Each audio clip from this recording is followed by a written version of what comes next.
નમસ્કાર. રાહ તાલુકાના ડુવા મુકામે આજે સાયક્લોન કંપની દ્વારા રાયડો તૈયાર પાક જોવા માટે ખેડૂત મિટિંગનું આયોજન વાઘેલા મયંકસિંહ બળવંતસિંહ ડુવાના ખેતરે રાખવામાં આવ્યું.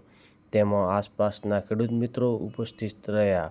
કાર્યક્રમ દરમિયાન રાયડા પાકની વૃદ્ધિ, ઉત્પાદન ક્ષમતા, દાણા ભરાવ વગેરે ખેડૂતો દ્વારા તૈયાર પાક વાવથરા જિલ્લાના રાહ તાલુકાના ડુવા મુકામે આપણે એક સાયક્લોન 73 જે વેરાયટી રાડાની અંદર છે એની મીટિંગનું આયોજન થયેલું છે.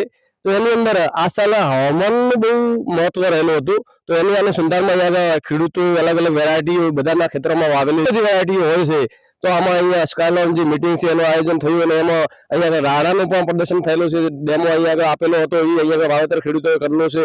તો એના અનુસંધાનમાં આપણે ખેડૂતો સાથે વાત કરશું કે તમને જે બીજી કંપનીઓ છે એના અનુસંધાનમાં જે આજના જે આ વર્ષના હવામાન પ્રમાણે આ રાડાનો જે અહીંયા હાલ તમે જોઈ રહ્યા છો એ કેવું તમને લાગી રહ્યું છે?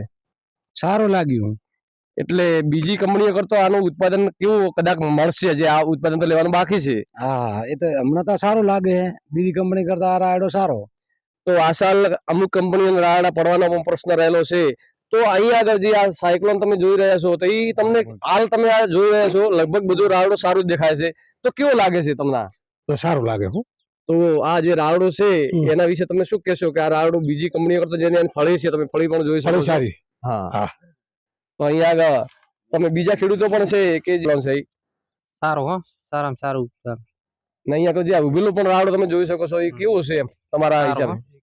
તો બધા ખેડૂતોનો જે કહેવાનો મતલબ એવો છે કે બીજી કંપનીઓની દ્રષ્ટિએ આ સાલ જે હવામાન બિલકુલ અનુકૂળ નતું રાડાની દ્રષ્ટિએ, છતાં પણ આ રાવડો જે છે બીજી કંપનીઓ કરતા અહીંયા આગળ જે આપણે જોઈ રહ્યા છો એના પ્રમાણે સારું છે. ઉત્પાદન આવનારા સમયમાં કેવું મળશે એ આપણે જોવાનું રહ્યું.